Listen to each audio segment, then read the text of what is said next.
Sou CRIAP porque privilegio uma formação de excelência. Porque acredito no rigor e na competência da entidade e dos seus profissionais. Porque acredito no poder transformador da tecnologia na formação. Porque adquiri os conhecimentos e competências que tanto desejava. Sou CRIAP porque aqui sinto-me em casa. Porque o ensino está à distância de um clique. Porque a sua abordagem é inovadora. Também acredito no poder da educação de qualidade, que pode mudar vidas e carreiras. Porque acredito na formação contínua como um pilar para o sucesso. O Instituto CRIAP oferece oportunidades ilimitadas para aprender e evoluir. Sou CRIAP porque aqui posso aprender com especialistas de renome. Porque acredito que a formação deve ser assente nas premissas da qualidade e das práticas profissionais. Sou CRIAP porque partilho da mesma missão, formar hoje os líderes da amanhã. 20% de desconto em toda a oferta formativa de 20 de fevereiro a 11 de março. Seja também CRIAP.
Olá e bem-vindo aos webinars CRIAP. Vamos iniciar dentro de alguns segundos. Gostaríamos de aproveitar para explicar como interagir neste nosso evento e obter a melhor experiência possível. Quando entrar na sala, a sua câmara e microfone estarão desligados e inacessíveis. Apenas poderá ouvir e ver os oradores, colocar questões e enviar mensagens ao apoio técnico. Para colocar questões, deverá utilizar a caixa QIA. Esta caixa está disponível através do ícone QIA. Aqui vai poder colocar as suas questões, que serão por sua vez colocadas ao orador e selecionadas por ordem de pertinência. Se tiver alguma questão técnica, poderá comunicá-la através da janela de chat. Nesta janela estará um técnico preparado para apoiar no que necessitar. Informamos que o acesso à gravação será enviado num prazo de 72 horas, assim como o acesso à gravação em podcast e o certificado de participação. Agradecemos a sua preferência pelo Instituto CRIAP e esperamos que usufrua deste evento. Bom webinar! Olá, sejam muito bem-vindos a mais um webinar no Instituto CRIAP. O meu nome é Álvaro Monteiro e serei o moderador deste evento realizado pelo nosso Instituto, no qual falaremos sobre a temática de Libertem as Crianças, abordando a urgência das crianças brincarem e serem ativas. Agradeço desde já a vossa presença e também o vosso interesse. Ao longo de todo o evento poderão contar com o apoio técnico do nosso colega Héctor Lacerda. Em Portugal, a escola e o modelo de aprendizagem estão ultrapassados há muito, mas é lá que as crianças passam a maior parte do dia, fechadas dentro das salas de aula. Os períodos de recreio são cada vez mais curtos e os espaços de brincadeira aborrecidos e muitas vezes pouco desafiantes. O trajeto casa-escola, que antes era feito a pé, juntamente com os colegas, passou muitas vezes a ser feito de carro. As crianças quase não têm tempo para brincar, apenas aqueles minutos que se conseguem encaixar na agenda por entre as inúmeras atividades extracurriculares. Fora da escola, não os deixamos brincar ao ar livre. A rua, que desempenhou um papel determinante nas nossas infâncias e também na formação como adultos, tornou-se território proibido para os nossos filhos. As crianças brincam e mexem-se cada vez menos. O analfabetismo motor tornou-se um grave problema. Ao queremos super protegê-las daquilo que entendemos ser potencialmente perigoso, estamos a comprometer o seu desenvolvimento e impedi-las de se tornarem adultos funcionais. Para nos falar sobre este tema e para nos apresentar algumas estratégias para invertermos esta situação potencialmente crítica, contamos hoje com a presença do professor Dr. Carlos Neto, que passamos agora a apresentar. Neste webinar contamos com a presença do professor Dr. Carlos Neto, um dos maiores especialistas mundiais da área da brincadeira e do jogo e da sua importância para as crianças. Para este professor catedrático da Faculdade de Motricidade Humana da Universidade de Lisboa, brincar é um assunto muito sério. Por essa razão, a investigação académica que tem vindo a desenvolver há quase 5 décadas centra-se sobretudo no papel do brincar e do jogo no desenvolvimento da criança, na independência de mobilidade em crianças e jovens e também no volume nas escolas. É um dos membros fundadores da Cooperativa de Ensino A Torre, onde trabalha desde 1972, com crianças dos 3 aos 10 anos, no âmbito do jogo e motricidade infantil. Esse trabalho engloba também a formação teórica e prática dos alunos da Faculdade de Motricidade Humana, tanto das diversas licenciaturas como de mestrados e doutoramentos. Em paralelo, o Dr. Carlos Neto orienta ainda diversos projetos de investigação e intervenção comunitária e ainda colabora com um leque alargado de entidades e autarquias. Atualmente é também docente no curso avançado em Jogo e Motricidade Infantil no contexto pedagógico do Instituto CRIAP. Seja muito bem-vindo, Dr. Carlos Neto. Antes de mais, muito obrigado por ter aceito o convite do Instituto CRIAP para esta sessão. Passo-lhe agora a palavra e poderemos dar início aqui à apresentação. Obrigado. Obrigado, eu. Vamos então ver se eu consigo partilhar. Iremos ver aqui a apresentação dentro de momentos. Exatamente, professor, já nos estamos aqui a ver. Eu tenho que fazer aqui uma coisa. Ok. Então acho que estou em condições de iniciar. Eu queria, em primeiro lugar, agradecer à CRIAP esta oportunidade para fazer mais este webinar sobre Libertem as Crianças e agradecer, obviamente, ao Nuno, ao Álvaro Martins e ao Héctor Lacerda, que estão aí na regi, e portanto, agradecer desde já e desejar boa tarde a todos e a todas que me estão a ouvir e poder falar num tema pertinente, interessante e atual, que me parece que vai ou pode interessar, portanto, todas as pessoas que me estão a ouvir, que eu desde já saúdo e também convido a conviverem e a pensarem comigo esta temática que eu considero da maior importância. Deste modo, eu diria que nós estamos a viver um período incerto, um período de grandes alterações e, portanto, necessitamos de facto de pensar as culturas de infância numa outra ótica, num outro paradigma, numa outra perspectiva. De facto, nunca foi tão importante no mundo atual pensarmos de forma diferente esta relação entre a saúde e a educação ecológica e sustentável, portanto, para o futuro. De facto, nós necessitamos de pensar que somos seres biológicos, culturais, e necessitamos de utilizar esta ferramenta poderosa que nos identifica há milhões de anos, que é a capacidade de brincar e ser ativos, porque é a partir dessas duas premissas e dar sentido à nossa existência. Como sabem, as crianças nascem curiosas e necessitamos de lhes dar essa oportunidade para elas manifestarem essa motivação intrínseca que as acompanha desde que nascem. E, nesse sentido, podemos dizer que elas vivem neste planeta e necessitamos de fazer esta relação com alguma coerência entre o nosso crescimento, o nosso desenvolvimento e, por outro lado, a sustentabilidade numa perspectiva cultural do planeta que nos envolve. Diríamos também que o futuro apresenta-se estranho, imprevisível e também desconhecido. Nós necessitamos com muita urgência uma infância saudável num planeta sustentável e também admitir que o futuro vai ser plural e global e é necessário fornecer a estas crianças que estão nas nossas mãos um conjunto de múltiplas competências para terem capacidade adaptativa e criativa para o futuro. Eu diria que, para começar a aprofundar este tema, que brincar é, para todos os efeitos, vaguear no desconhecido. Essa é a grande magia que existe neste comportamento, portanto, ancestral. E, neste sentido, diríamos que nós somos seres corpóreos, orgânicos, dotados de emoções e sentimentos. Somos um animal biológico e também social, inteligente e capaz de tomar decisões.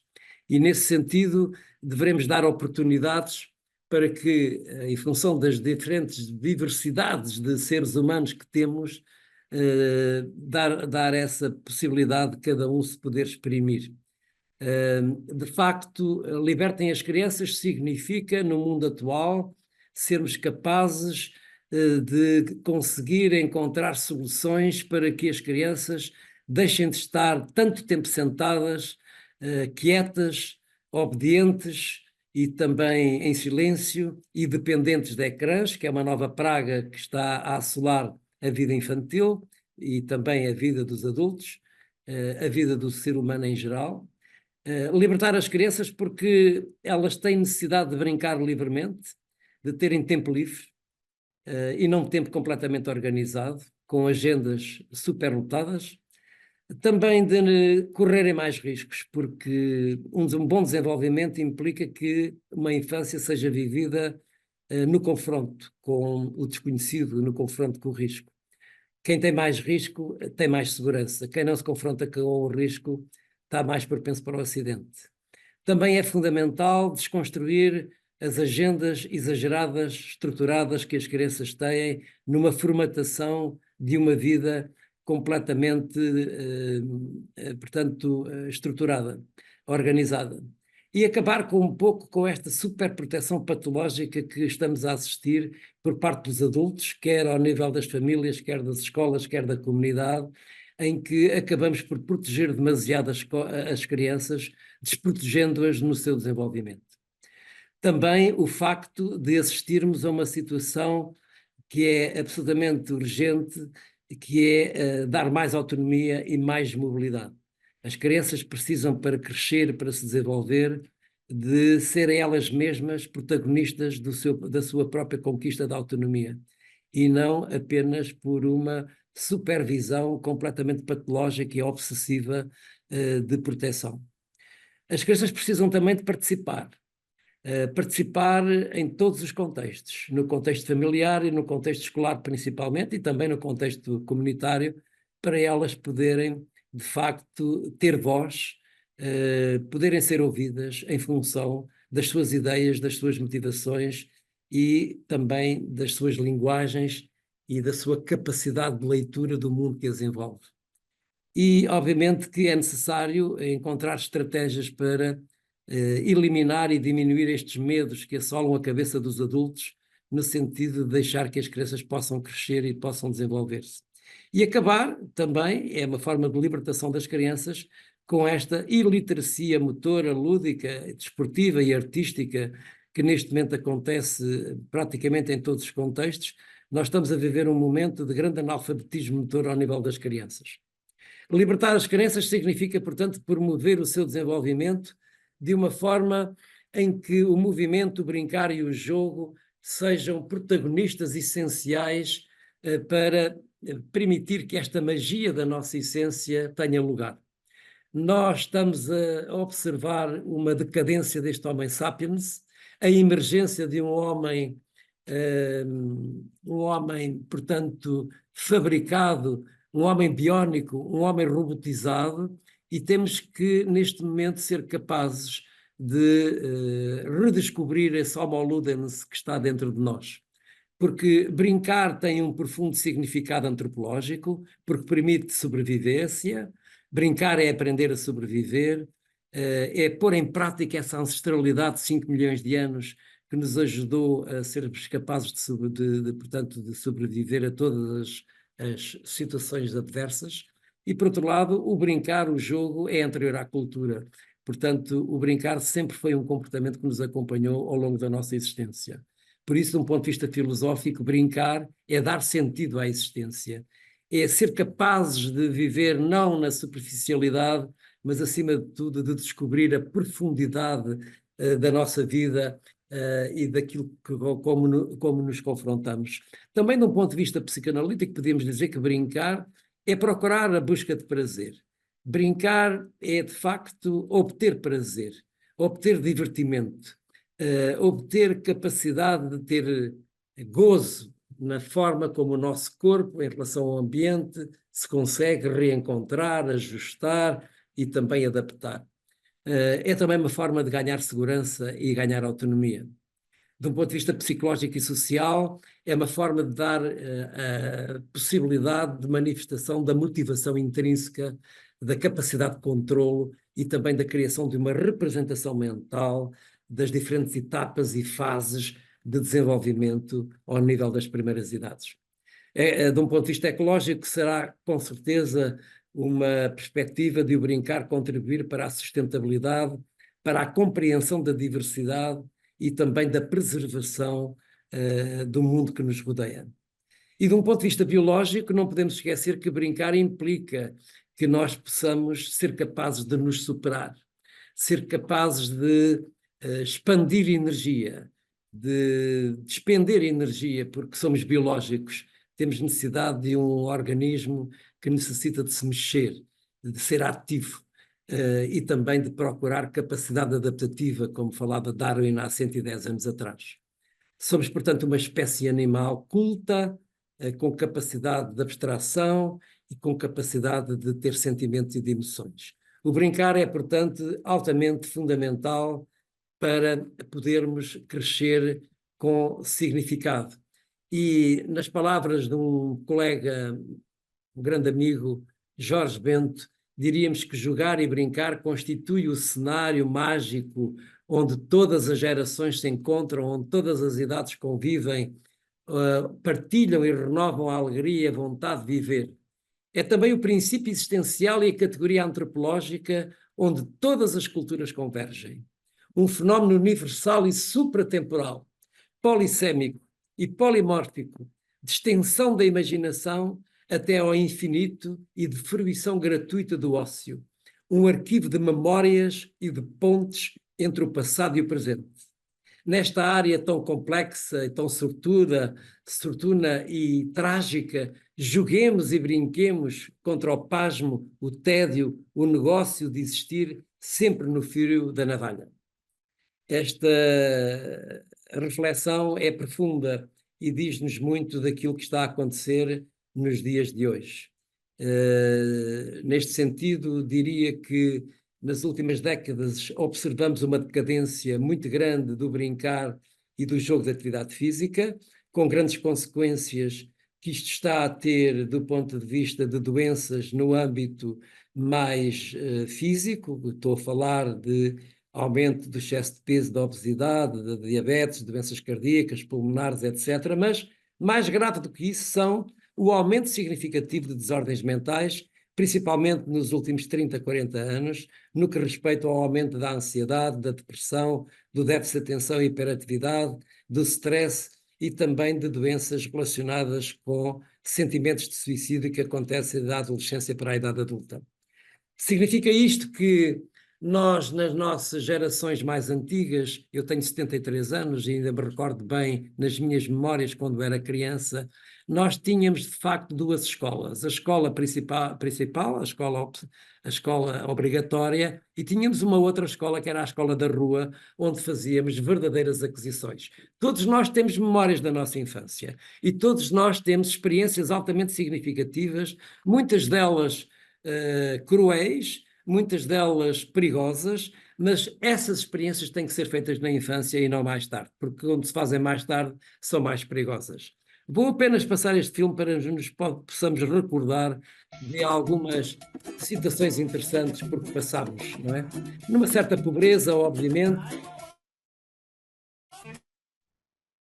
tanto convívio com o espaço natural, com grandes amigos, fazendo diabruras de jogos, brincadeiras arriscadas, o risco que fazia parte das nossas vidas, confronto com os limites.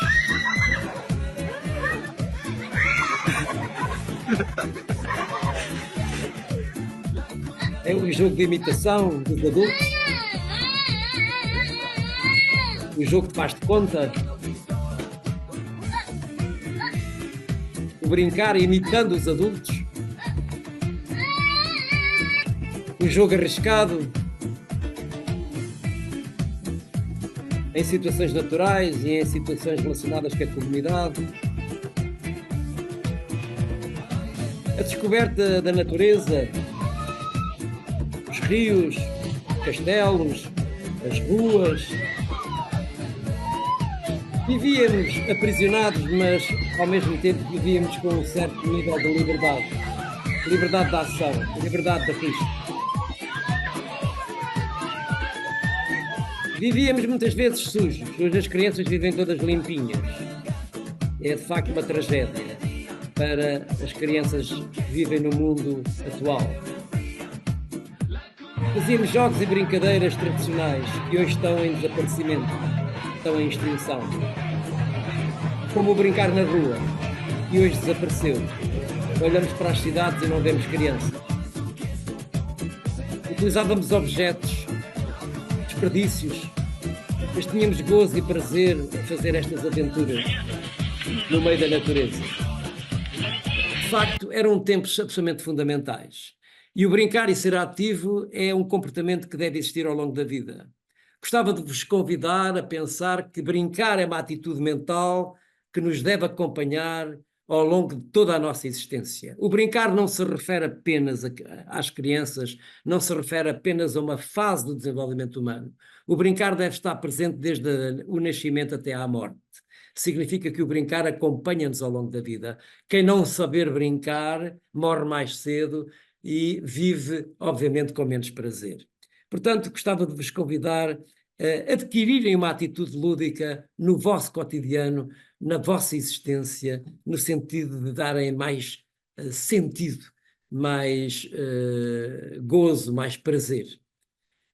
Nós sabemos que hoje, no mundo moderno, que está em grande transição digital, em grande transição climática, em grande transição também educacional e, acima de tudo, digital, nós vivemos com grandes constrangimentos e, obviamente, que este brincar e ser ativo é cada vez mais secundarizado, é cada vez mais esquecido, dá-se uma valorização excessiva, portanto, à escolarização das crianças e, de facto, diríamos que quer na escola, quer também na cidade, quer em casa, este comportamento é desvalorizado. É considerado muitas vezes um passatempo. E, portanto, deveríamos ter uma visão ecológica na abordagem sobre o brincar, considerando esta relação entre constrangimentos e possibilidades de estimulação, no sentido de compreendermos os diferentes sistemas, ou macrosistemas até aos microsistemas, mas principalmente os sistemas proximais, no sentido de compreender que a criança tem o direito de brincar e tem o direito de crescer através destes comportamentos espontâneos, deste comportamento natural. Diríamos que hoje em dia as crianças são vítimas do trabalho dos pais, passam a maior parte do tempo na escola, 50 horas em média, e os pais passam a maior parte do tempo a trabalhar numa dimensão de grande precariedade. 40% a 50% dos portugueses vivem precariedade e as crianças, de facto, não têm tempo para estar com os pais. Esta é uma situação muito dolorosa e precária que estamos a viver. E por isso eu encontro 6 variáveis que são preocupantes quando falamos no tema Libertem as Crianças. Em primeiro lugar, temos que libertar as crianças deste sedentarismo, desta inatividade física em que estão a viver. Em segundo lugar, uma sociedade cada vez mais adversa ao risco, que não permite que as crianças se confrontem com nada. Não há tédio nem frustração, é tudo dado pronto às crianças e, de facto, nesta sociedade moderna, nós necessitamos, de facto, que as crianças tenham capacidade de se confrontar com o desconhecido, de se confrontar com a dificuldade para poderem crescer.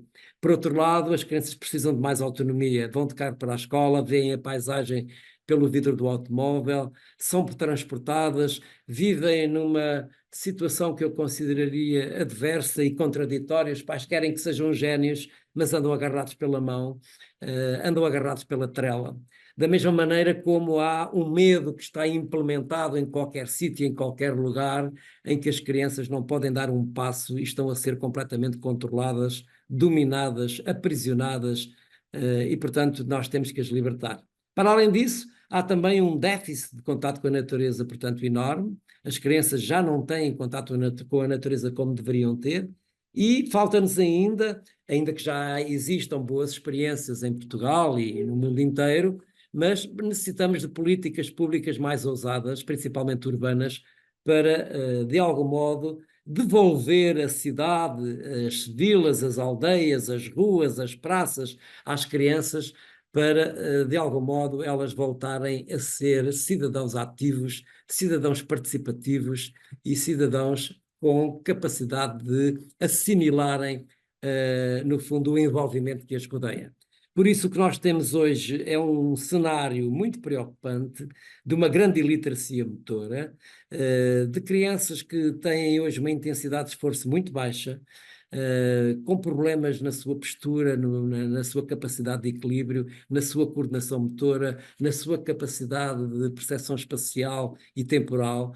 Todos os professores, pais, cidadãos em geral reconhecem que, de facto, as crianças estão a ficar mais pobres, mais analfabetas do ponto de vista corporal, do ponto de vista motor, sem autoestima e autoconfiança, muito vulneráveis, com algum grau de imaturidade, com um grau de fragilidade, que obviamente é consequência também de uma pandemia que desde 2020 nos tem assolado, mas também de uma falta de contato físico e contato social devido a uma situação preocupante de, portanto, de falta de nascimentos, portanto, há cada vez menos crianças, portanto, o nível de nascimentos é cada vez menor e, portanto, há cada vez menos amigos para poder brincar. Neste sentido, diria que esta taxa de sedentarismo atinge-nos em profundidade. Portugal é o país mais sedentário de toda a comunidade da Europa, considerando estes dados do Eurobarómetro de 2022, a parte de Espanha, da Irlanda, da Polónia, etc. E é óbvio que quando temos uma população sedentária, as crianças são esponjas e, portanto, seguem de algum modo também estilos de vida também sedentários. Mesmo este relatório da Organização Mundial de Saúde sobre o HBSC, a saúde dos adolescentes portugueses também demonstra de facto grandes preocupações de problemas de saúde mental, de saúde física e outros problemas relacionados com o sucesso escolar, com situações de ansiedade, depressão, etc. A melhor solução que está ao nosso alcance é pôr os corpos a mexer, os corpos a serem ativos. Esta é, de facto, a melhor forma. Só para terem uma ideia, na comunidade europeia, quando observamos, portanto, uma capacidade de andar a pé ou de andar de bicicleta, mas nós verificamos que temos as taxas mais baixas de toda a Europa, assim como no índice de mobilidade. Vejam que o terceiro país com um comportamento ciclável, estamos em terceiro lugar, primeiro Chipre, em segundo lugar Malta, em terceiro lugar Portugal, e os países que aparecem no top com mais mobilidade em termos de andar a pé e de bicicleta são países como a Holanda, a Eslováquia, a Dinamarca, que são países nórdicos que têm também sistemas climatéricos muito mais complexos. Só para terem uma ideia, em termos deste relatório recente da World Obesity, o Atlas de 2023, e não me vou referir aos adultos, refiro-me apenas às crianças, supõe-se e prevê-se que o crescimento da obesidade possa aumentar 3,5% ao ano, elevando a percentagem de crianças obesas para 24% em 2035. São notícias preocupantes, alarmantes, devido ao facto de esta situação ir provocar, portanto, uma relação muito grave de doenças cardiovasculares, metabólicas e também cancerígenas. De facto, quando os corpos não se mexem, é óbvio que a energia ingerida não corresponde à energia despendida e, como é lógico, o corpo reage. E o corpo, de facto, ganha mais massa gorda e, portanto, a obesidade é, de facto, uma calamidade que está a atingir a população portuguesa, assim como a diabetes e outras doenças mentais. Da mesma maneira, a grande pandemia deste século é o número de horas de hecatombe anatómica, muscular e mental, e obviamente que se já tínhamos problemas ao nível da nossa coluna, ao nível cervical e lombar, agora com esta componente digital na nossa vida, de facto esta postura digital vai ainda prejudicar-nos mais do ponto de vista de saúde. É necessário que nas primeiras idades as crianças possam ser ativas, mais saudáveis e mais felizes, e para isso nós temos que pô-las em movimento. Temos que conseguir que elas estejam menos tempo sentadas e que brinquem o mais possível, mais horas, que tenham múltiplas atividades, múltiplos confrontos, colocando o corpo em múltiplas situações de movimento e de relação, portanto, com contextos muito diferenciados. É necessário, de facto, perceber que provavelmente estamos a pôr em risco a infância, no sentido em que hoje se contém a energia das crianças a tal ponto que se contraria todas as leis elementares da constituição biológica do ser humano. Nós nascemos para ser ativos, as crianças são ativas não é para ter saúde, é para terem prazer, divertimento e conhecerem o seu próprio corpo.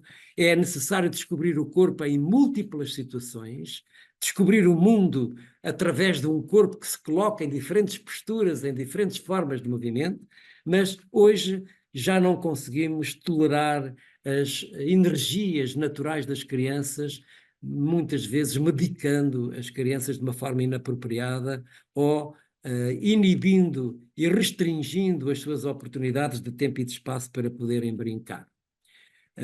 Diríamos também, portanto, que estas políticas públicas para uma população infantil ou juvenil ativa implica que nós possamos combater este sedentarismo e literacia física e motora, que é um problema grave de saúde pública, através de um grande medicamento que está ao nosso alcance, de eficácia comprovada. É um verdadeiro antidepressivo, uma droga boa, que ainda por cima não tem custos, é de borla, através do brincar, do jogo, da atividade física, do desporto e também das atividades artísticas. Significa que o brincar é, de facto, um comportamento que não é substituível. O brincar é uma linguagem universal. O brincar é uma ferramenta poderosa que nós devemos utilizar para que as crianças possam aprender as coisas que são essenciais no seu desenvolvimento. Brincar também é um comportamento que se cultiva através de dinâmicas de paz, de convivencialidade, também de amizade e de felicidade. O brincar é uma forma de obtermos um pensamento positivo e também um corpo com maior grau de felicidade. O brincar é um direito e um grande poder, porque é uma herança biológica observada em todas as espécies animais, é uma técnica de sobrevivência para o nosso futuro. Quem brinca na infância consegue adquirir competências que vão ser úteis para a adolescência, para a idade adulta e para a terceira idade.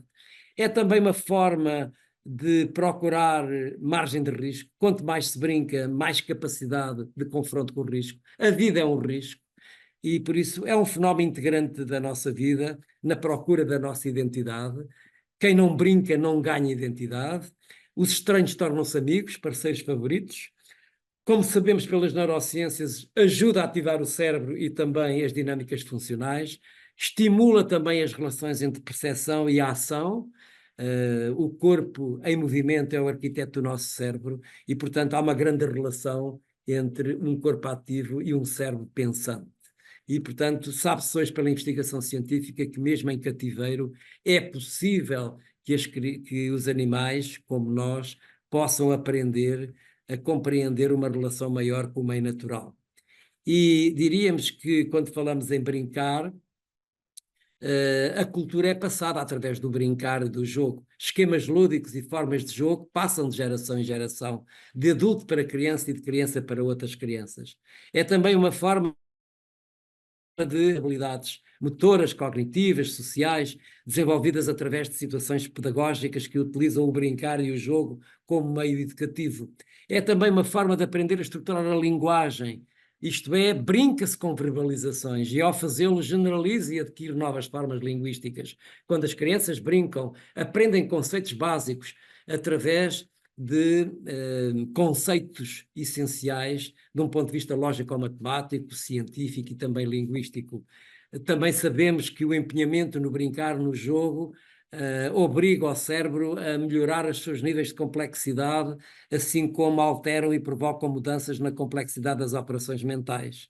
Sabemos também que o jogo promove o desenvolvimento cognitivo, a descoberta, a capacidade verbal, produção divergente, resolução de problemas, processos mentais, capacidade de processar informação. Tudo isto está definido por a investigação científica e sabemos que ativos dão cérebros ativos através de emoções e sentimentos.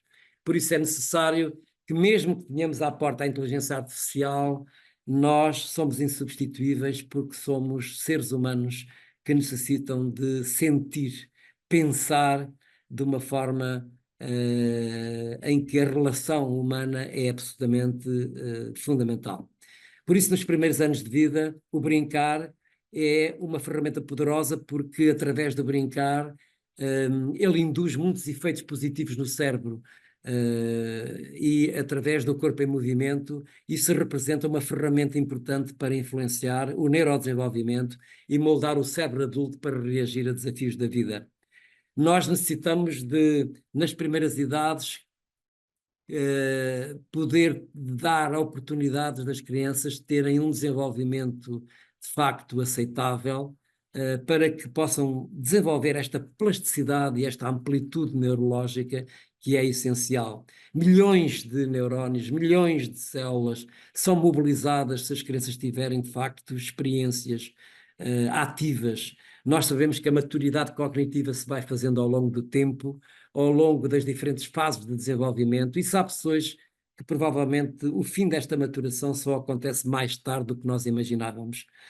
Provavelmente há hoje alguns investigadores que tentam, no fundo, propor que a adolescência passe dos 18 para os 24 anos. Isto referente à investigação que tem sido feita nas últimas décadas.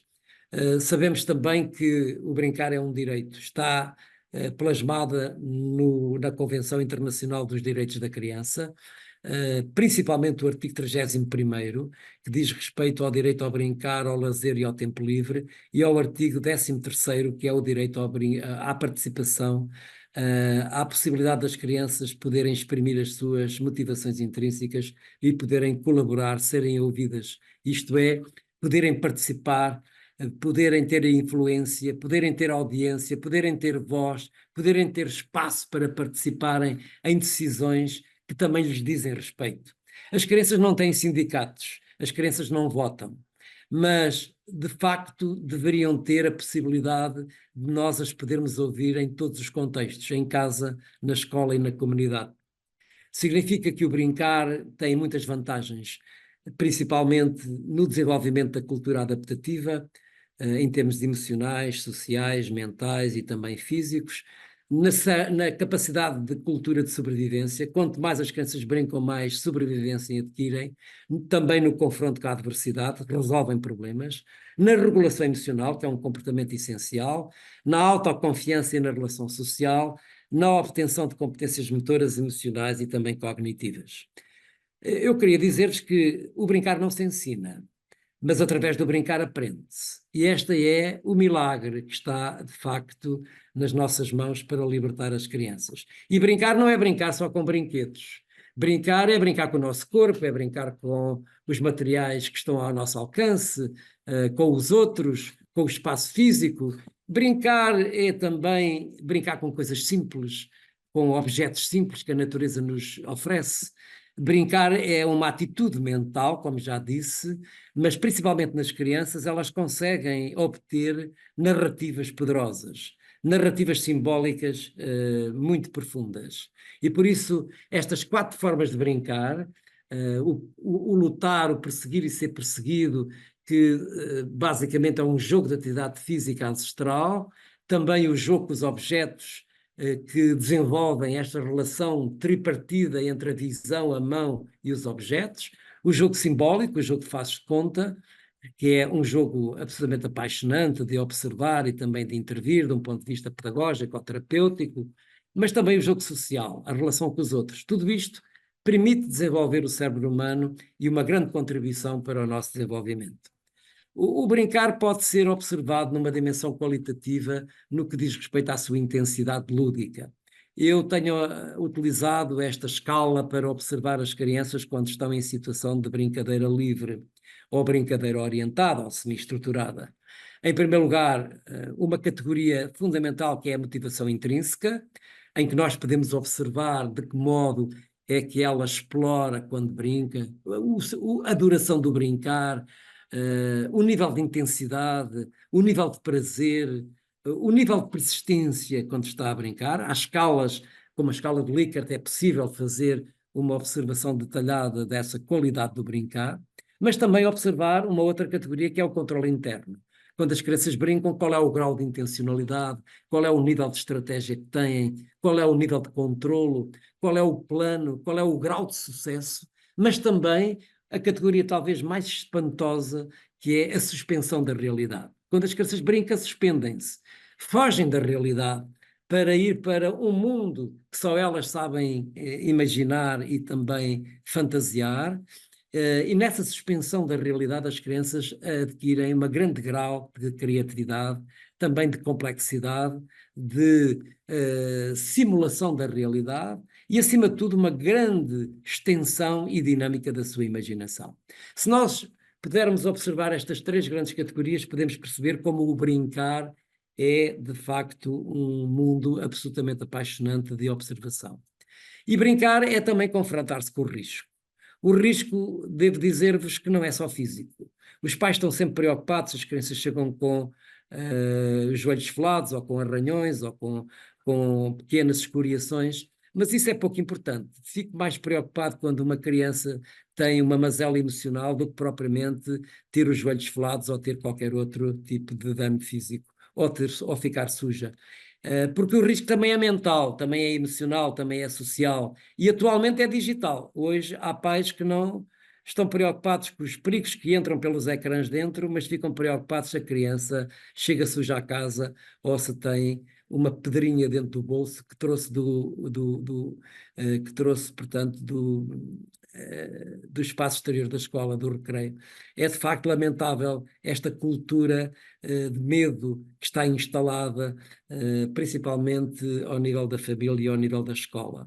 E por isso o comportamento mais profundo pode ser encontrado nesta expressão rough and tumble, significa o ser humano tem necessidade de confronto físico, tem necessidade de se agarrar, de se derrubar, tem necessidade de lutar, de perseguir e ser perseguido. São comportamentos absolutamente fantásticos para resolver problemas, para ter mais saúde física, para ter mais capacidade de autocontrole, de autocorreção, de compreender de um ponto de vista ético, de um ponto de vista de fair play, o que é perder, o que é ganhar, resolução de conflitos. Portanto, a luta, a fuga e a perseguição são fundamentais. Todas as crianças nas escolas, em casa, na rua, deveriam jogar às escondidas, ou agarra e foge, à apanhada, todas essas brincadeiras que são, no fundo, naturais, porque só fazem parte da nossa animalidade, fazem parte da nossa cultura, de facto, ancestral. E por isso todos os animais, incluindo os seres humanos, correm riscos na infância. É preciso assumir que o risco faz parte, o medo e o risco faz parte. Todos os animais brincam na infância, no brincar, na luta, brincar, na luta a sério, mas também em compreender o que é fugir, ser perseguido. Nós somos seres predatórios, somos o ser mais predatório, portanto, como nos animais existentes no universo. Chegámos até hoje vivos, conseguimos sobreviver porque somos predatórios. Nós matámos ao longo da história muitas espécies para sobreviver. Somos de facto predatórios e ainda hoje continuamos a fazê-lo. Vejam as guerras que estão por aí. de facto, os seres humanos não se entendem, têm um comportamento animalesco, mas o ser humano tem que se humanizar e por isso é que brinca. É uma forma de aprendizagem. As crianças brincam na infância para aprender, de facto, a ser mais humanizados e a ser também mais capacitados para poder sobreviver. E por isso nós na infância necessitamos de brincar como todos os animais o fazem. Todos os animais brincam, todos os animais lutam e, por amor de Deus, nós em casa e na escola devemos promover estas brincadeiras, estes brinquedos bélicos, porque as crianças fazem de conta que matam metaforicamente e matam simbolicamente. E isso é essencial para a sua sobrevivência e é essencial para poderem diminuir o nível de agressividade que está dentro de si. A agressividade humana combate-se fazendo de conta. Este brincar faz de conta que se mata ao outro. Nas minhas aulas eu mato todos os meus alunos, eles matam-me a mim e somos felizes e somos amigos para toda a vida. Por isso era necessário que pudéssemos compreender que mesmo no meio escolar o brincar às lutas seria um comportamento natural, um comportamento que deveria ser fundamental desenvolver e não eliminá-lo, não desenterrá-lo, não de facto esquecê-lo, porque ele é absolutamente essencial, o contato físico e também esta simulação da morte, que é no fundo um comportamento fundamental e também é, em certa medida, diríamos, um rito de passagem que as crianças têm que fazer para se tornarem mais robustas, mais resilientes e também mais compreensivas aquilo que é a complexidade da vida humana. Por isso é necessário brincar às lutas, brincar a formas de perseguir e ser perseguido, porque é uma forma de civilizar o corpo. É necessário acabar com este tabu de que estas formas de brincadeira devem ser proibidas. Pelo contrário, devem ser incentivadas porque as crianças necessitam. É evidente que o play fighting, brincar a lutar a brincar, é essencial. Outra coisa diferente é brincar a sério. E isso, se for de forma repetida, isso já é bullying, por isso temos que ter alguma supervisão e algum cuidado com crianças que brincam a sério, às lutas. Diria também que o brincar implica também um confronto com o risco. Se observarem nos países a norte da Europa, o melhor equipamento que uma criança pode ter é um quispe e umas galochas para andar à chuva, andar à neve, andar na neve, andar em temperaturas negativas, e com os educadores e com os pais elas sobem montanhas, andam no meio da natureza e conseguem fazer grandes conquistas. É de facto uma educação mais centrada no risco, uma educação que eu chamaria não tão super protetora como acontece nos países do sul da Europa, mas uma educação que eu diria mais solta, uma educação mais voltada para a natureza, mais voltada para situações inabituais, uma educação, portanto, mais ousada.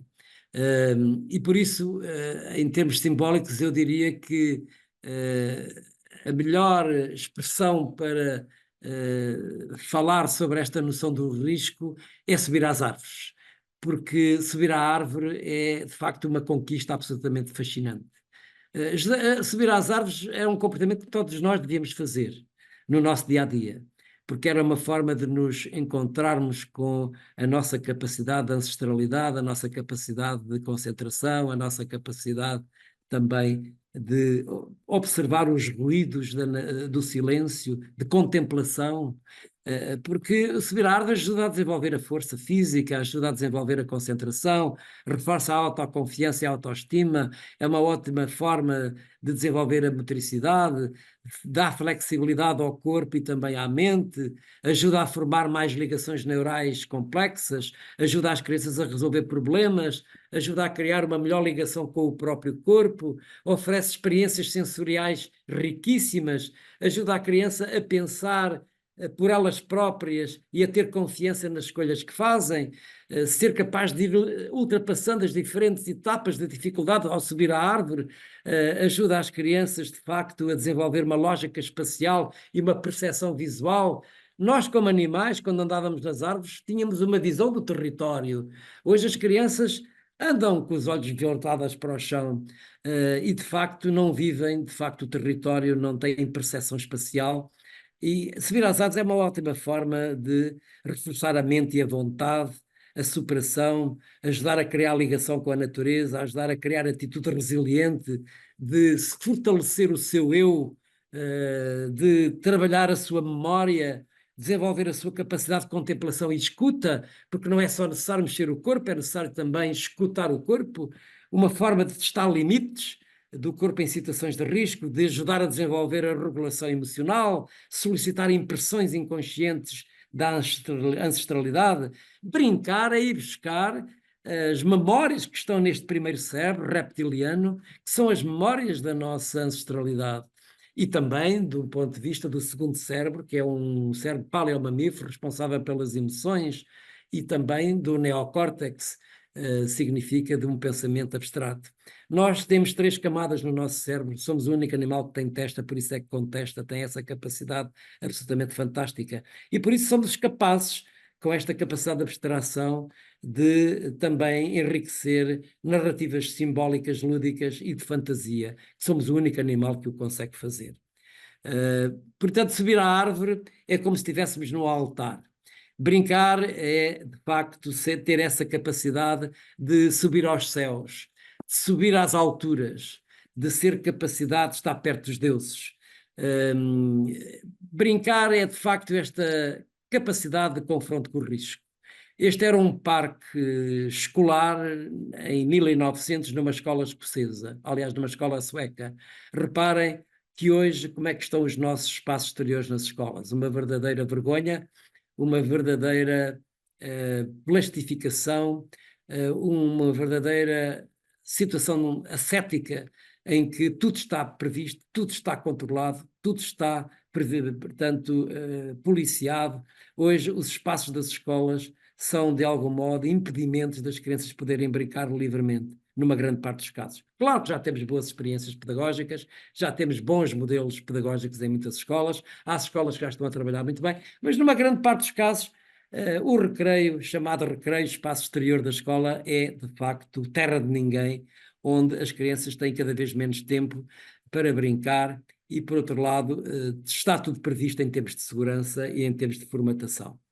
Por isso, recentemente, Canadá, através da Sociedade de Pediatria, não só americana, mas também canadiana, definiram que é fundamental promover mais risco na vida das crianças e, portanto, consideram que o jogo de risco na vida das crianças tem muitos efeitos positivos na sua saúde mental e também comportamental. E, recentemente, propuseram que, ao nível das escolas, houvesse uma modificação na legislação para tornar os espaços e os equipamentos mais, isto é, mais, com um nível de risco mais elevado. Da mesma maneira, há notícias recentes que foram publicadas no jornal The Guardian, em outubro de 2021, em que os designers alemães, que são, portanto, especialistas em espaços de jogo e equipamentos para crianças, decidiram aumentar o nível de risco dos espaços públicos e nos espaços escolares, porque estavam a verificar uma grande imaturidade, uma grande iliteracia motora por parte das crianças nas suas competências motoras. E por isso estão a desenvolver equipamentos muito mais ousados, muito mais interessantes, muito mais desafiantes, muito mais sedutores, para que as crianças tenham, de facto, prazer lúdico. Porque o prazer lúdico é fundamental. Termos nos espaços públicos e também nos espaços escolares, de facto, equipamentos, espaços que sejam, de facto, extraordinários em termos de sedução para as crianças, para que elas gostem de ir para a escola, não é? Em termos de altura, em termos de concepção, em termos também da sua complexidade, no fundo, desta captação e de sedução para as crianças poderem brincar mais. O brincar arriscado é fundamental no desenvolvimento das crianças, quer brincando com as alturas, brincando com as velocidades, brincando com ferramentas perigosas. É bom dar às crianças coisas para a escola, porque há vigilância e, portanto, se podem colocar estes materiais soltos, como canivetes, serras, serrotes, pregos, martelos, também madeiras, todo o material de desperdício que se pode pôr. Também brincar com elementos perigosos, como é o fogo, a água, elementos, portanto, naturais. E também brincar ao desaparecer e esconder, que é um comportamento absolutamente essencial. As crianças gostam de ter na escola espaços secretos, espaços onde se possam esconder. É algo que temos que desenvolver ao nível das nossas escolas e também perto das nossas habitações, permitir que as crianças possam explorar os espaços que estão à volta das habitações, que estão nas cidades, nas ruas, nas praças, nos bairros, mas também brincar à luta e à perseguição, como já falámos. Poderíamos dizer que as crianças precisam de algumas ações motoras para que tenham significado lúdico, quer simbólico, emocional e social, no seu dia-a-dia, no seu cotidiano. Primeira grande categoria é brincar com a gravidade, isto é, situações de equilíbrio. Deem às crianças oportunidades delas poderem brincar com superfícies elásticas, com patins, com skates, com surf, com equipamentos fixos, jogos tradicionais, populares, para que elas tenham esta vivência de experiências filogenéticas. Em segundo lugar, brincadeiras onde seja possível rodar o corpo em vários planos, em eixo vertical ou horizontal, com ou sem materiais, de modo a que elas possam fazer saltos, rotações, piruetas, isto é, dinâmicas simbólicas. Toda a gente se lembra de rodar até cair, isto é, tal e qual como as crianças quando fazem desenhos rabiscam em situações redondas para depois fazerem traços lineares, portanto, mais tarde. São dinâmicas redondas e esféricas que as crianças adoram em muitos jogos, em muitas brincadeiras que sejam, de facto, interessantes para elas. Uma outra maneira é também formas de balancear o corpo, isto é, brincar ao embalar, através de ações em balões, cordas verticais, materiais, em meia-lua. Todas as escolas deviam ter uma corda atada a uma árvore com um pneu em baixo para que elas possam brincar. São ações motoras com um grande significado afetivo profundo, de procura de segurança e de proteção. É o embalar do vai e vem repetitivo, tal e qual como elas se recordam quando eram bebés, e se fazem uma espécie de regressão ontogenética, uma espécie de recordação da figura materna quando eram embaladas. Uma quarta categoria que eu acho importante no brincar é o escorregar. Isto é, brincar com a vertigem, através de ações diversas em superfícies inclinadas, como plásticos molhados, relva, terra. É preciso pôr isto nas escolas. Trata-se de buscar uma dimensão de vivência simbólica de vertigem do corpo, abandonar o corpo na saída para a vida como no nascimento e na morte.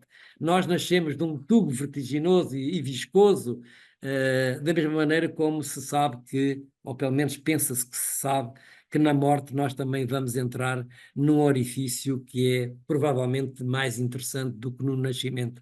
Porque quando nascemos, um sintoma de saúde é virmos a chorar e a gritar. Parece que quando morremos vamos a sorrir, vamos para um lugar iluminado. Da mesma maneira que é preciso trepar. O trepar é um comportamento absolutamente fascinante.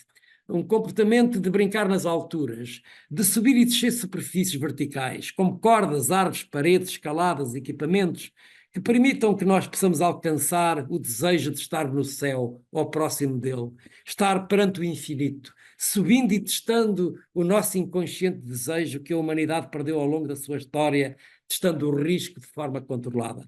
Isto é, estar perto dos deuses. Como sabem, nós nascemos com o reflexo do trepar, mas a nossa espécie está progressivamente a perder esse reflexo ao longo da humanidade. Neste momento, já dificilmente temos condições como os nossos primos mais diretos têm de poder trepar com algum grau de eficiência, com algum grau de agilidade. Outra dimensão é o lutar e o perseguir, como a apanhada, o mata, o fuga, a perseguição, as escondidas, o toque e foge, os polícias e ladrões, são no fundo formas de procurar os limites do corpo e da sobrevivência. É no fundo solicitar o confronto com a morte para dar sentido à vida. É uma forma de civilizar o corpo. Por outro lado, as crianças adoram orifícios, tal e qual como os adultos, são uma espécie de prolongamento dos orifícios erógenos do corpo. Deem às crianças, de facto, para brincar, buracos com manilhas, túneis, tubos, pontes, vegetação. O objetivo aqui é movimentar o corpo para dentro de orifícios, buscando o prazer de ter o corpo escondido, oculto em espaços desconhecidos. É, no fundo, estar dentro, escutar o corpo, estar em locais onde esteja envolvido. Há materiais absolutamente fascinantes para que as crianças possam, de facto, desfrutar de um brincar com um grande grau de imaginação e um grande grau de fantasia. Por outro lado, dotar as crianças também de possibilidades de ter de fazerem perícias inabituais. Não pode ser possível que hoje se proíbam as crianças de fazer perícias corporais, como cabecear, malabarismos manuais, materiais soltos, através da imaginação e da fantasia, como diferentes possibilidades de pôr o corpo invertido, fazer rodas, fazer, portanto, coisas malucas, buscar prazer, explorar a diversidade das ações, projetar ideias quase que muitas vezes impossíveis em função da imaginação dos adultos. É, no fundo, um faz de conta, navegar, explorar o espaço e também construir e destruir. O jogo de construção é das coisas mais fantásticas, através da utilização de vários materiais de madeira, blocos de madeira, chamados blocos lógicos, construções de areia, encaixar e desencaixar, enfiar e retirar, castelos. Trata-se de experiências centradas no desafio entre a existência do caos e os princípios da organização, com elevado significado simbólico. Aqui, obviamente, nós podemos perceber o significado, conhecer a complexidade e incerteza do jogo da vida, porque constrói-se e desconstrói-se. Nós, para nos pormos de pé, tivemos que cair muitas vezes. Nós construímos-nos e muitas vezes desconstruímos-nos. Nós arriscamos e muitas vezes temos que ganhar segurança. Portanto, é este vai e vem entre construir e desconstruir. Vejam o que é uma criança construir um bloco de legos, uma torre de legos, e depois o prazer de dar um pontapé e desconstruir completamente, não é? Portanto, é essa relação quase lógica ou matemática, não é? Entre o caos e a organização que interessa pensar. E depois, uma péssima categoria que eu acho fundamental, o brincar a desaparecer. Isto é, locais secretos. Temos que dar locais secretos às crianças, em casa, na escola e na rua, na comunidade, de modo a que elas possam, em espaços interiores ou exteriores, como em casa, na escola e na natureza, de testar fugas, só ou acompanhado, distanciando-se do adulto, para a parte incerta e desconhecida, o seu espaço identitário, num mundo de construção de memórias vividas secretamente.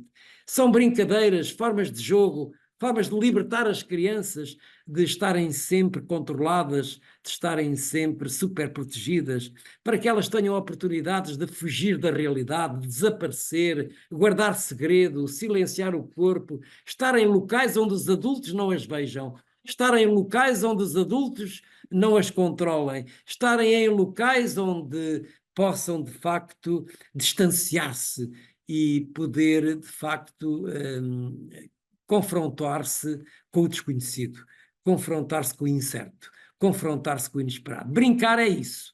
Brincar é, no fundo, confrontar-se com o inesperado, com o incerto e com o desconhecido. E o brincar permite, de facto, desenvolver capacidade adaptativa e capacidade criativa. São duas competências absolutamente essenciais e por isso é que brincar é essencial para resolver problemas complexos, ter pensamento crítico, ser criativo, motivar equipas, saber comunicar, que são, no fundo,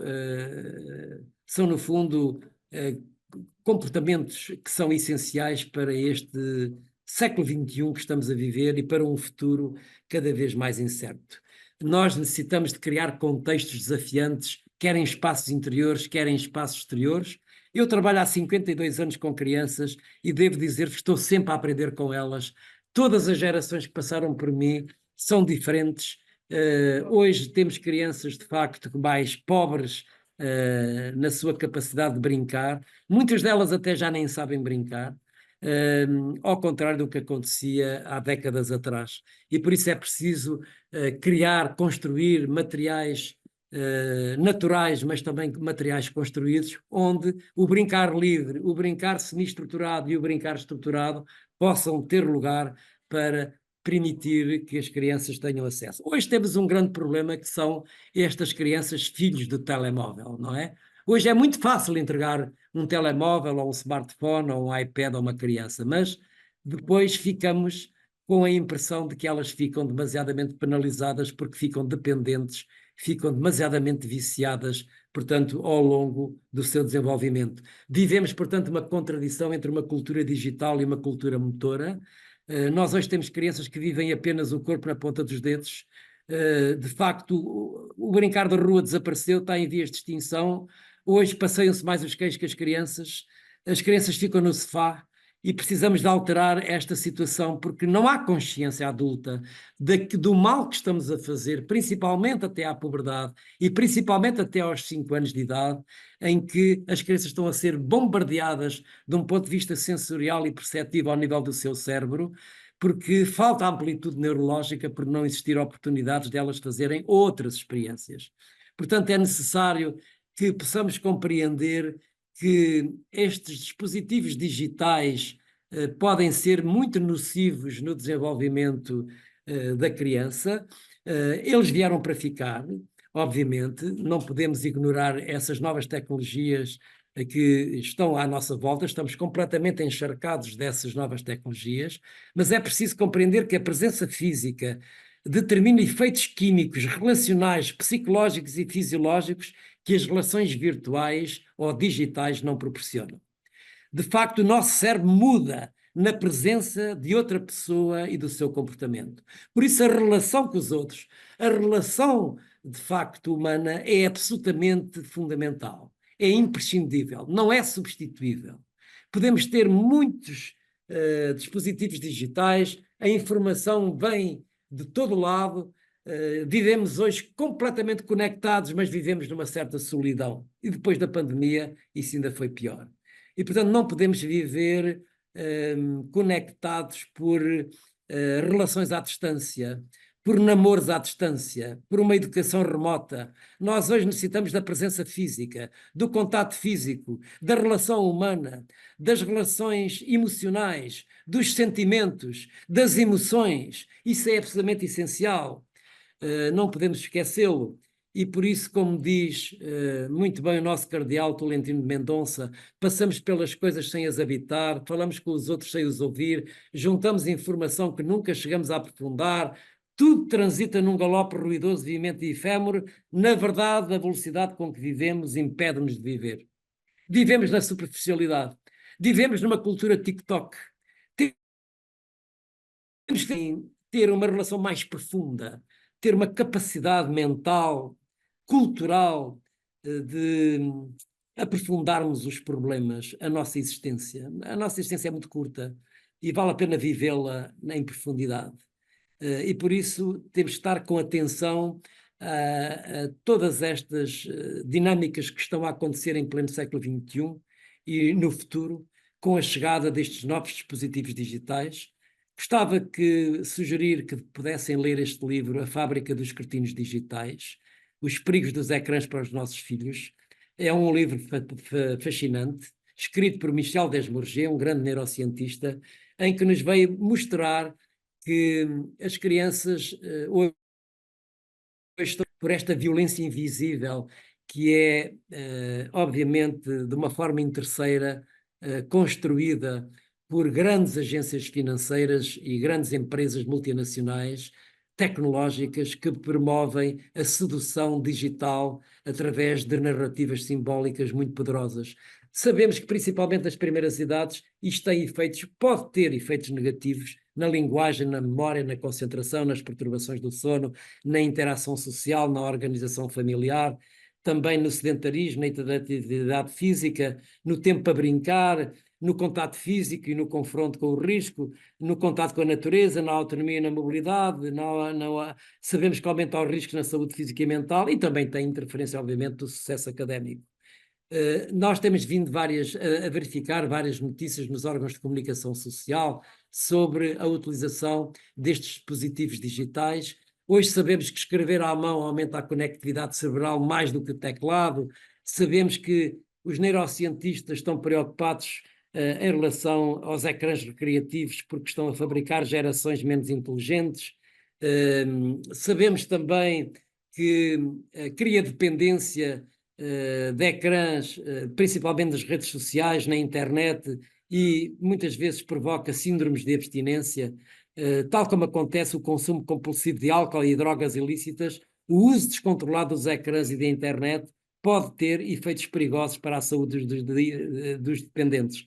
Sabemos hoje que as crianças, principalmente jovens, a partir dos 12, 13 anos, já fazem jogos online, já estão viciados em jogos eletrónicos, alguns deles perigosos, e de facto isto provoca uma dependência dos ecrãs, é um verdadeiro ópio mental, e há crianças que não fazem outra coisa que senão jogar. Muitas vezes já nem saem de casa, já não brincam. As crianças hoje sabem jogar, são verdadeiros especialistas a jogos eletrónicos, mas depois não sabem brincar. Quando chegam ao recreio ficam paradas e não sabem brincar.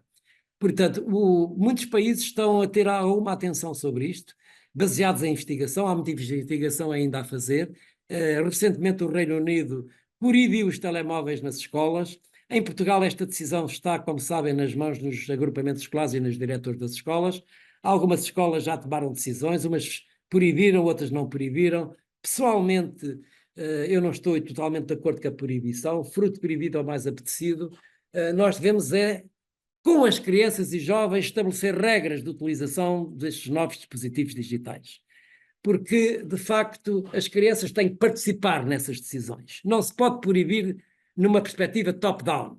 Tem que se ouvir as crianças, ouvir os jovens, combinar com elas quando é que se utiliza, quando é que não se utiliza, quando é que se utilizam estes instrumentos digitais para fins pedagógicos dentro da sala de aula, obviamente não digitalizando a escola completamente, mas eles são úteis, é uma ferramenta que pode ser útil, mas principalmente nos lúdicos, nos digitais lúdicos, devemos ter algumas regras. Não proibição, mas uma regulamentação que é combinada entre todos, porque sabemos que os corpos foram capturados, os corpos estão a ser completamente seduzidos e dependentes dos ecrãs, que são poderosas maneiras de desenvolver o sedentarismo. Nós sabemos que o movimento do corpo é o arquiteto do cérebro e, obviamente, que também sabemos que as crianças precisam de compreender os efeitos negativos da utilização destes dispositivos digitais, desde os simples telemóveis aos iPhones, aos computadores, etc. Gostava de vos mostrar um filme de uma recente manifestação de crianças na cidade de Hamburgo. Vamos ver se passa.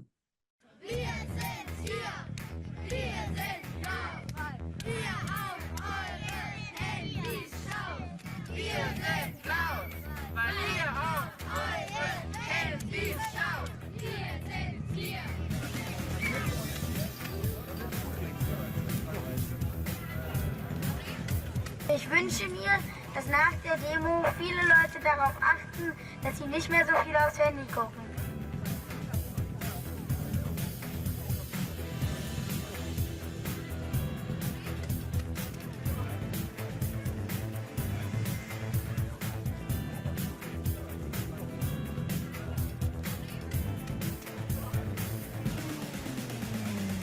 Die Eltern machen das Handy aus. Brinquem comigo, não com os celulares. Esta talvez a melhor mensagem que as crianças podem dar aos pais, aos professores. Significa que, de facto, hoje os pais são maus exemplos para as crianças. À porta das escolas, dentro de casa, são maus exemplos para as crianças. De facto, para além destes dispositivos digitais, nós temos outro problema que está entre nós e que vai estar para o futuro, que são a inteligência artificial. Estas ferramentas de inteligência artificial vão nos dar grandes possibilidades para o futuro de termos uma cognição universal. E, obviamente, que o mundo vai mudar, o mundo vai ficar completamente alterado. Mas, ao mesmo tempo que seremos capazes de ter um mundo melhor utilizando estas ferramentas, de facto, controladas pela inteligência artificial, nós também temos que ser cidadãos preocupados com a manutenção do planeta no seu equilíbrio e na sua diversidade. Diríamos que é preciso, acima de tudo, com a inteligência artificial, haver regulamentação. Aí sim, aqui tem que haver regulamentação nacional e internacional. Recentemente a Comunidade Europeia já aprovou alguma legislação. Temos que repensar e reavaliar os direitos aplicados ao uso das tecnologias e da inteligência artificial, porque, de facto, nós temos o direito de ter liberdade cognitiva nesta era digital. Não podemos, de facto, permitir que a nossa privacidade mental e emocional seja hackeada. De facto, necessitamos de uma grande discussão sobre as relações entre ética e neurotecnologia. De facto, há já hoje situações que estão a acontecer em que se fazem experiências de rastrear a nossa atividade cerebral. E, portanto, ainda que a inteligência artificial venha contribuir para muitos aspectos positivos na humanidade, principalmente na medicina, no trabalho, nas situações laborais, nas situações também escolares, mas é preciso aqui um grande equilíbrio no que respeita, de facto, também à utilização indevida e à utilização, portanto, maldosa da inteligência artificial. Eu estou já quase a terminar para vos dar tempo a pôr perguntas. Segundo Yuval Harari, sem regulação, a inteligência artificial pode destruir inclusivamente a democracia. É um pensamento interessante. Portanto, a minha visão é que temos que ter aqui um equilíbrio, quando falamos no brincar, em haver um consenso, haver um equilíbrio entre esta informação em contexto digital que é externa, distante, solitária, artificial, imposta e sedutora, e ao mesmo tempo sermos capazes de colocar as crianças em contato com o espaço natural, portanto, humanizado, para que esse comportamento possa ser possível, o brincar espontâneo, livre e autónomo, ter um corpo ativo, um corpo físico e social, em situação de risco e em contato com o espaço natural, quer em espaços interiores, quer em espaços exteriores. E, para terminar, diria que nós necessitamos de ser capazes de convidar as crianças a não ficarem paradas à saída da sala de aula, logo agarradas aos telemóveis e aos iPhones. As escolas estão a ficar silenciosas e os espaços exteriores das escolas estão, de facto, impróprios para consumo, completamente ascéticos e completamente codificados e também, diríamos, plastificados. Por isso é necessário que os espaços exteriores das escolas possam ser reconfigurados, possam ser requalificados, para que tenhamos crianças que passam a maior parte da vida na escola com espaços exteriores interessantes. A escola não é só a sala de aula, o corpo não fica à porta da escola, não entra só o cérebro na sala de aula, o corpo entra todo dentro da escola, ensina-se com o corpo todo, e temos de ter aqui um grande equilíbrio entre o contato com a natureza, também uma relação com, obviamente, com os ecrãs, mas também uma grande quantidade de possibilidades de brincar e ser ativo, portanto, ao longo da vida. Por isso é necessário pôr as crianças em contato com a natureza, para acabar com esta situação viciante e criador de dependência, este ópio mental em que as crianças estão envolvidas. Eu, com as minhas crianças, faço essa tentativa sempre que posso, para estar com elas junto aos espaços naturais, para que elas possam brincar de forma livre, possam ter acesso à natureza, possam ter acesso a experiências fundamentais no seu desenvolvimento, ter capacidade de desenvolvimento sensorial, perceptivo, tátil, social, mental e também com capacidade de imaginação e de fantasia, viver a experiência no mundo real, viver em contato com a natureza, que é absolutamente fundamental. E por isso é preciso aqui um grande equilíbrio entre contexto cultural, aliás, contexto escolar e contexto familiar, no sentido de haver dimensão formal e informal, no brincar e também nas atividades que se fazem na escola, ter qualidade alimentar, ter qualidade de sono e um grande consenso e equilíbrio na utilização de novas tecnologias, principalmente de natureza lúdica. E por isso, para terminar, diria que o brincar e ser ativo é absolutamente fundamental fazer um pacto de transição neste mundo que estamos agora a viver, de grande transição, para que as famílias tenham mais pais disponíveis, mais interativos e ativos, que não sejam escravos do trabalho, que não vivam em precariedade. Vejamos o que vai acontecer no dia 10 no ato eleitoral, se temos propostas ou não propostas para que as famílias tenham, de facto, maior capacidade de não viverem escravizadas pelo trabalho e terem mais tempo para os filhos.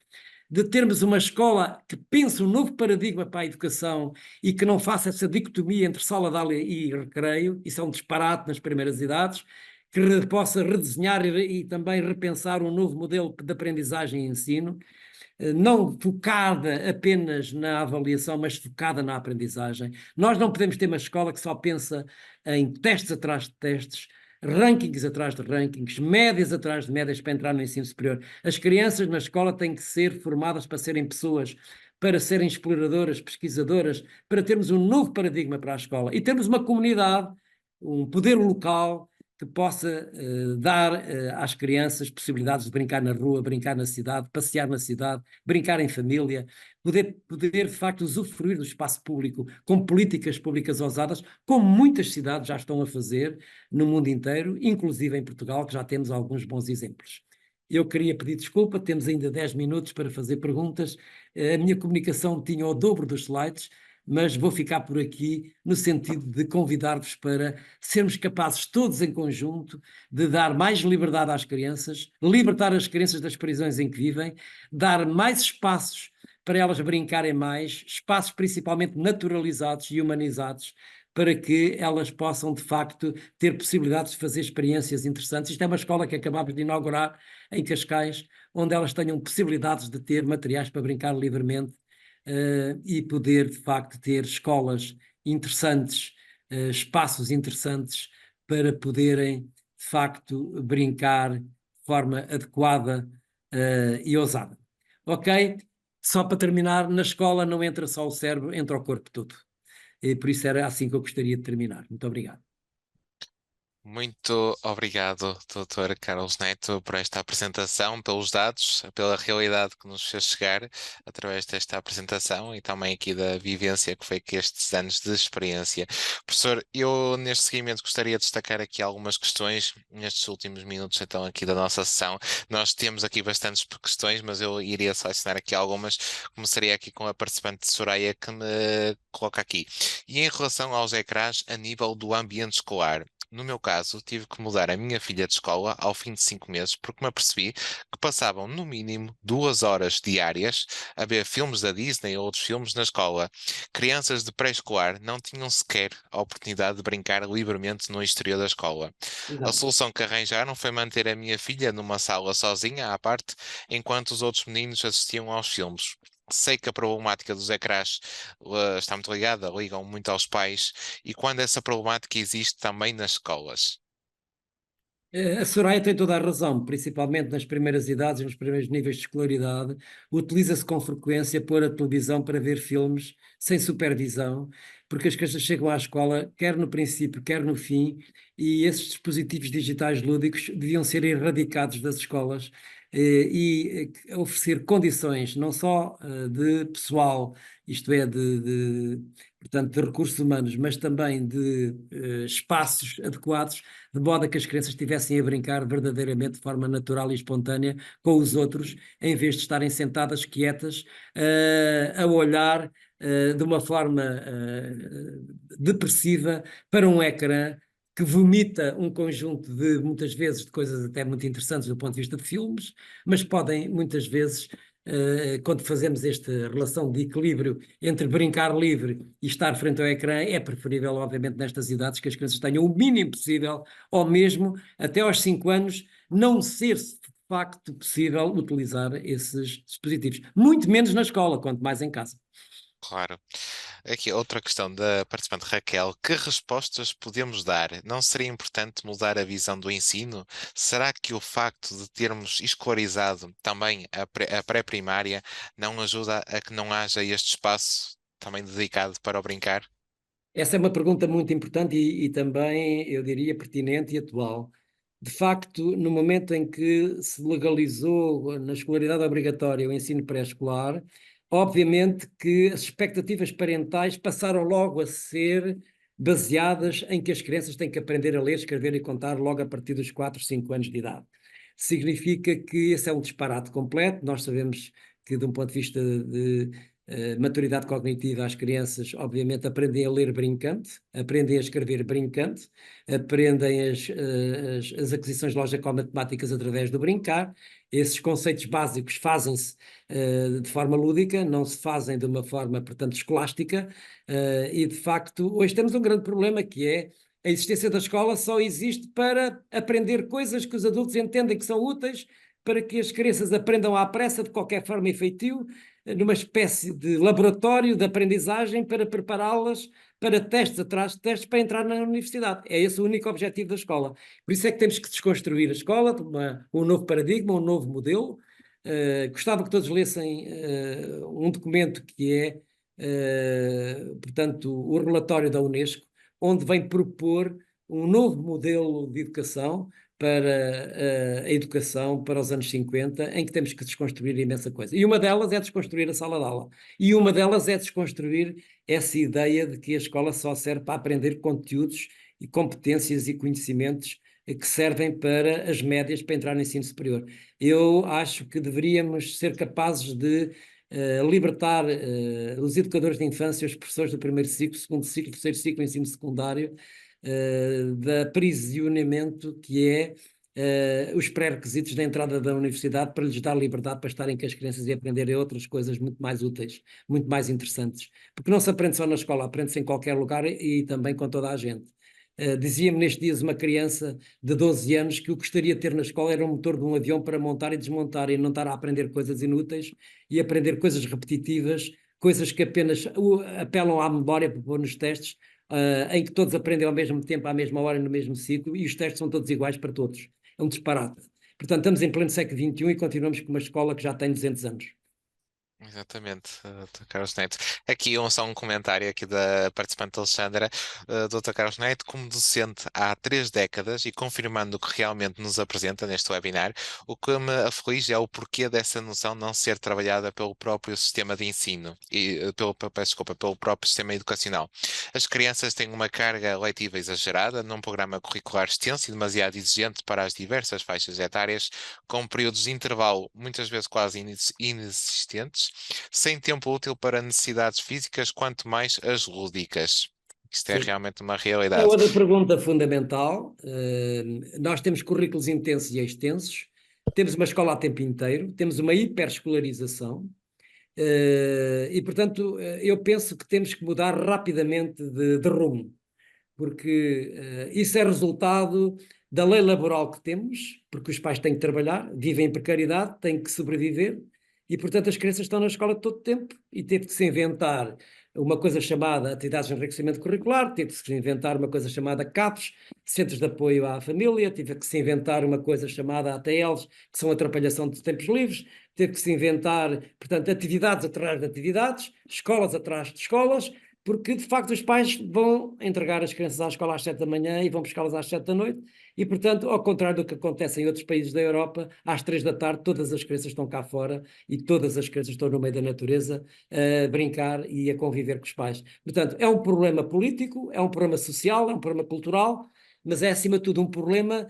de ousadia do ponto de vista de mudar as políticas públicas no que respeita a mudar o sistema de ensino, o sistema de saúde e o sistema laboral, para que tenhamos pais com tempo suficiente para estar com os filhos.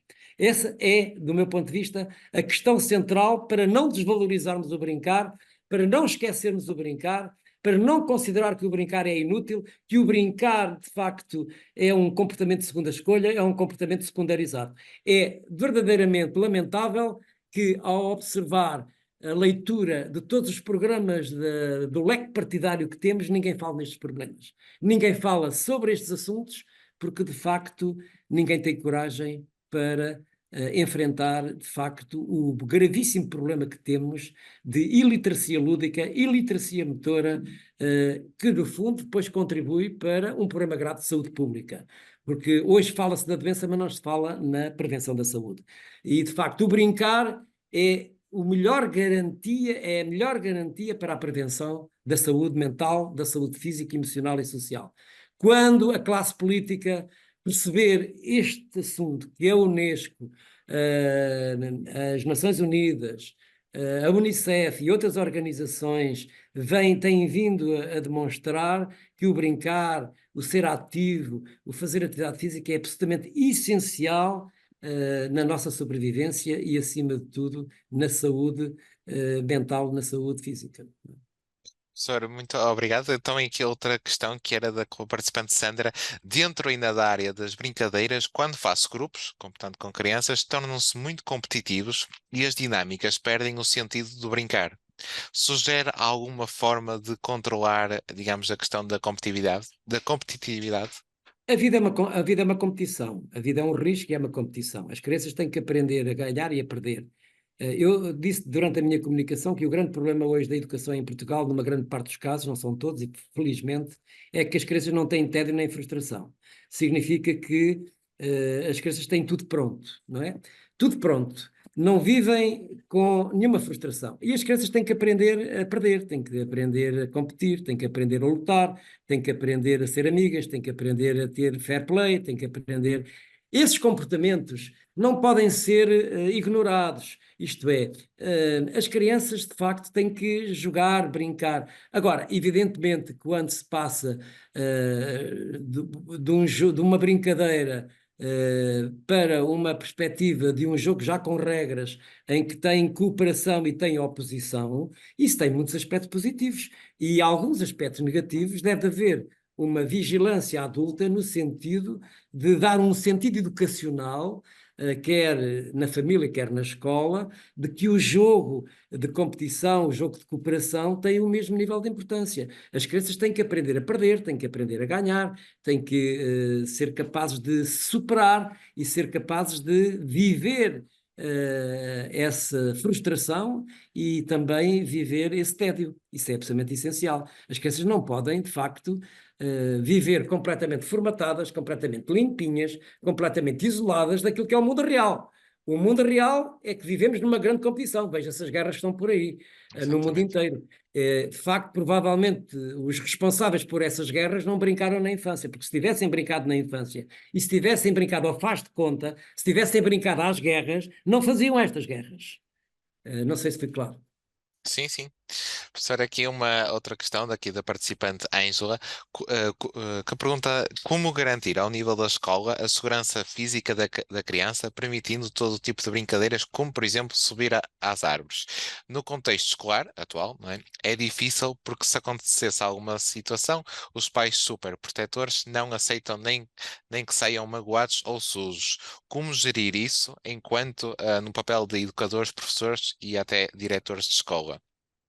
Essa dimensão trágica que está a referir, da pessoa que pôs essa questão, que eu agora esqueci o meu nome. Ângela, sim, sim. Ângela tem toda a razão. Portugal vive cheio de medo. Portugal está invadido de medo, está encharcado de medo, em todo lugar, em todo o sítio. Isso não se passa noutros países, porque fazer uma escoriação, ter portanto, a roupa suja, ou ter uma perna partida, isso faz parte da vida. Faz parte da vida. E, portanto, significa que tem que haver aqui uma grande mudança no que diz respeito a esta cultura da segurança, porque as crianças têm que subir às árvores.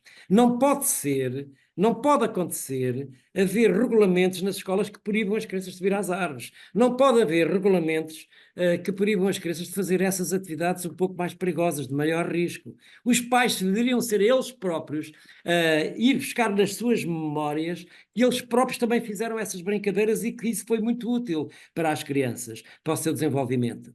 O problema é que hoje, quando se parte uma perna, é notícia em todos os jornais, é notícia em todos os telejornais, porque isso sempre aconteceu. E não há mais perigos do que existia antes. Nós somos dos países mais seguros do mundo. Nós somos os países mais visitados do mundo. Portugal é um oásis em toda a Europa, em todo o mundo. E, portanto, estes comportamentos demasiadamente protetores, estes medos que estão na cabeça dos pais, têm que ser desconstruídos. A sugestão que eu faço é que pais que tenham medo, professores que tenham medo, têm que ir ao psiquiatra, porque o problema é um problema de questões de natureza mental. A criança é impertinente, a criança precisa de despender energia, a criança precisa de arriscar, a criança precisa de facto de se superar, a criança precisa de trepar, a criança precisa de cair. Como é que nós nos pusemos de pé? Tivemos que cair muita vez, batemos com a cabeça nas paredes. Pelo amor de Deus, vamos pôr aqui um equilíbrio nesta matéria. E, portanto, é inaceitável esta situação que vemos nas escolas de ser tudo proibido. Anda tudo aos berros, tudo aos gritos, tudo em fila, tudo cheio de regras, tudo cheio de regulamentos. Vive-se em prisões, as crianças vivem aprisionadas na escola. Pelo amor de Deus, vamos libertar as crianças dessas prisões. Não tem sentido, eu estou-me já a exaltar, peço desculpa, estou-me a exaltar, porque de facto é inconcebível eu chegar a um país nórdico, como a Suécia, a Noruega, a Dinamarca, etc, etc, etc, e as crianças de facto andam a brincar na natureza, sobem às árvores, jogam à pedrada, andam em cima das pedras, em cima dos montes, fazem montanhismo, fazem escalada, fazem tudo, e em Portugal são os totós. São crianças completamente imaturas e totós. Eu não quero cidadãos portugueses no futuro que sejam imaturos e totós. Já basta a classe política que já chegou aí. Exatamente, professor. Eu gostaria só de colocar aqui esta última questão, professor, que pareceu-me bastante pertinente aqui da participante Daniela. Agradeço aqui a apresentação do professor. O que pensa da transposição de todo este webinar para os adultos? É que tudo o que disse, portanto, o que nós falamos aqui neste webinar, eu vejo na realidade das empresas, quando dou formação de bem-estar. Os adultos não conhecem o seu corpo, o seu próprio corpo. Exato, exato. Essa é uma pergunta talvez das mais interessantes e mais profundas. Evidentemente que uma criança que não viveu experiências do tipo que aqui apresentávamos, principalmente do brincar arriscado, do brincar na infância, etc., vai evoluindo numa dimensão demasiadamente artificializada, demasiadamente estruturada e, de facto, muitas vezes tem uma incultura motora muito grande, uma incultura corporal, um corpo inculto, obviamente a sua capacidade de decisão fica menorizada, não é? Hoje em dia os grandes empresários, os grandes administradores, os grandes responsáveis, os CEOs das grandes empresas, todos eles já perceberam que têm que fazer atividade física, têm que fazer desporto de alto nível, têm que fazer desporto.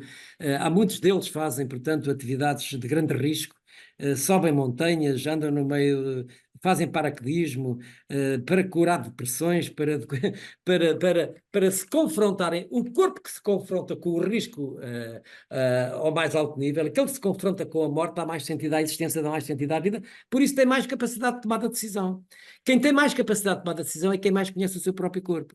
Como, da mesma maneira, as crianças que têm melhor sucesso escolar são aquelas que conhecem melhor o corpo, aquelas que brincam mais, aquelas que têm mais atividade física. Hoje a investigação científica já demonstrou que as crianças que mais cultas, com mais competências motoras, com mais regularidade em termos de atividade física, atividade esportiva e atividade artística, são aquelas que melhor preparadas estão para serem empreendedoras, terem grau de felicidade e, acima de tudo, terem grau de sucesso. E por isso deveríamos também aqui pensar que esta apresentação que eu hoje fiz deveria ser feito não só aos adultos que são pais, mas também aos adultos que são trabalhadores, aos adultos que são empresários, aos adultos que têm os mais diversos tipos de profissões.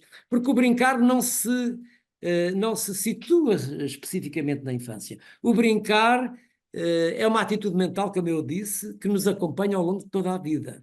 Eu tenho 73 anos e continuo a brincar com o risco, a brincar com o limite, porque é assim que tem sentido eu perceber que a vida existe porque eu nasci, porque eu vou morrer.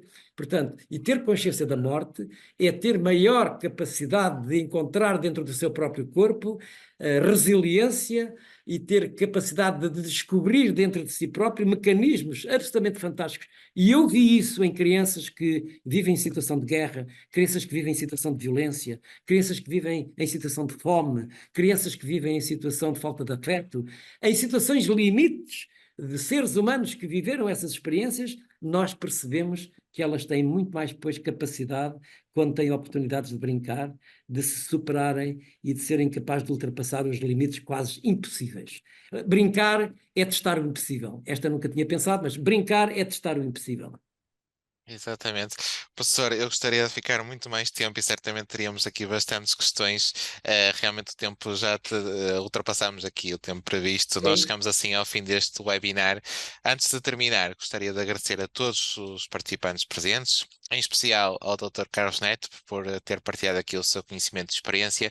Foi sem dúvida uma mais-valia para todos nós e, se me permitem também, acaba por ser também um serviço público também que nós prestamos aqui a todos os interessados nesta área.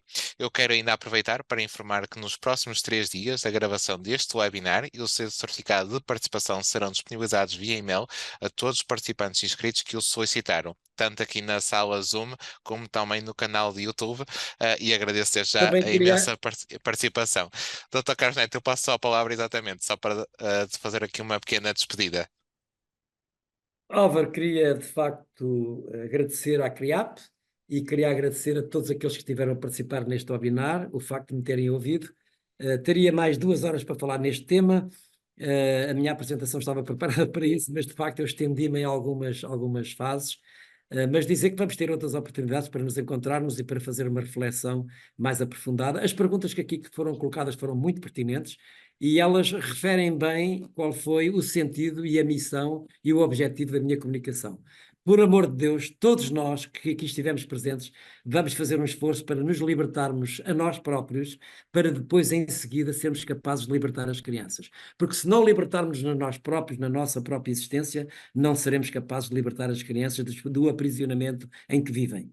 E estas crianças estão a sofrer muito, porque ainda não descobriram o que é viver de forma livre, de forma plena, de forma democrática, de forma que possam ser cidadãos ativos e cidadãos intervenientes. Por isso é preciso libertar as crianças. Muito obrigado. Exatamente, professor, muito obrigada. Mais uma vez agradecemos a vossa participação e contamos convosco nos próximos webinars. Obrigado, boa noite e até breve.